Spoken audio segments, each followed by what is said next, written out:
नमस्कार। पितृपक्ष में पूर्वज धरती पर आते हैं और वे अपने वंशजों से अपने लिए श्राद्ध की इच्छा रखते हैं।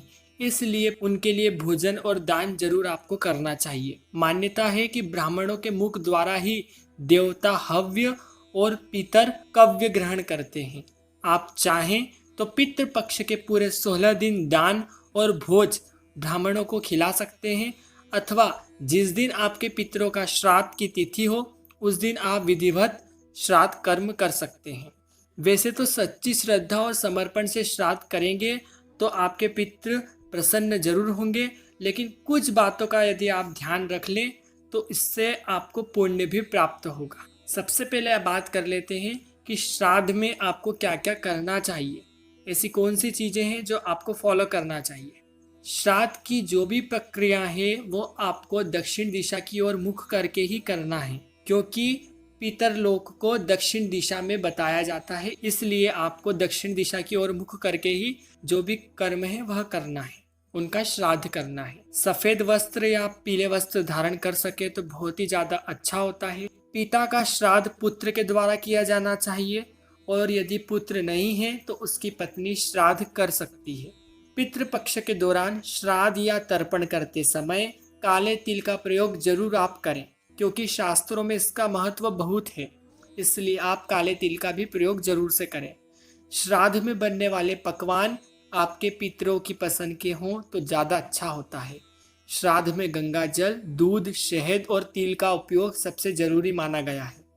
श्राद्ध में ब्राह्मणों को सोने, चांदी, कांसे या तांबे के बर्तन में आपको भोजन कराना सर्वश्रेष्ठ होता है।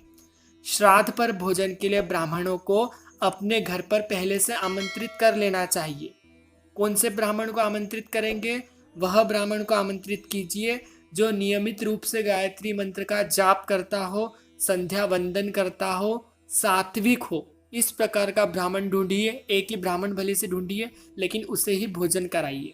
दोपहर के समय में ब्राह्मण को भोजन खिलाकर और दक्षिणा देकर उनका आशीर्वाद प्राप्त करना चाहिए। इस दिन पितर स्तोत्र का पाठ और पितृ गायत्री मंत्र का जाप आपको दक्षिण दिशा की ओर मुख करके करना चाहिए। श्राद्ध के दिन कौवे, गाय और कुत्ते को ग्रास अवश्य डालना चाहिए, क्योंकि इसके बिना श्राद्ध अधूरा माना जाता है। यदि संभव हो तो अपने पितरों के लिए किसी गरीब या असहाय व्यक्ति को फल, रुपए, कपड़े, खाना, यह चीजें जरूर दान देना चाहिए।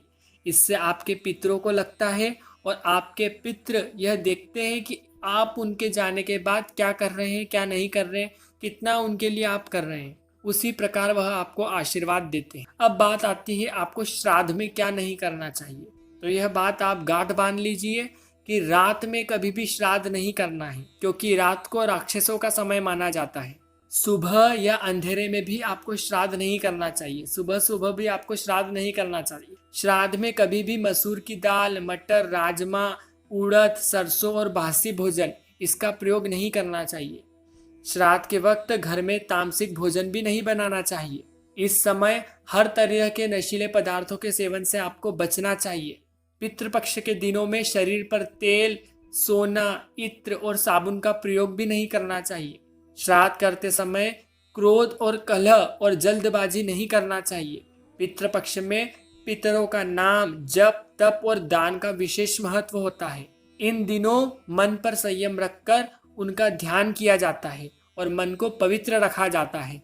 इसलिए पति पत्नी दोनों को शारीरिक संबंध बनाने से बचना चाहिए और ब्रह्मचर्य का पूरी तरह पालन करना चाहिए। यदि आप इन बातों का ध्यान रखेंगे तो अवश्य ही आपका जो श्राद्ध है वह पुण्य फलदायी श्राद्ध होगा। उम्मीद है आपको वीडियो पसंद आई होगी। वीडियो पसंद आई होगी तो लाइक कीजिए और अगली वीडियो के लिए हमारे चैनल को सब्सक्राइब जरूर कीजिए।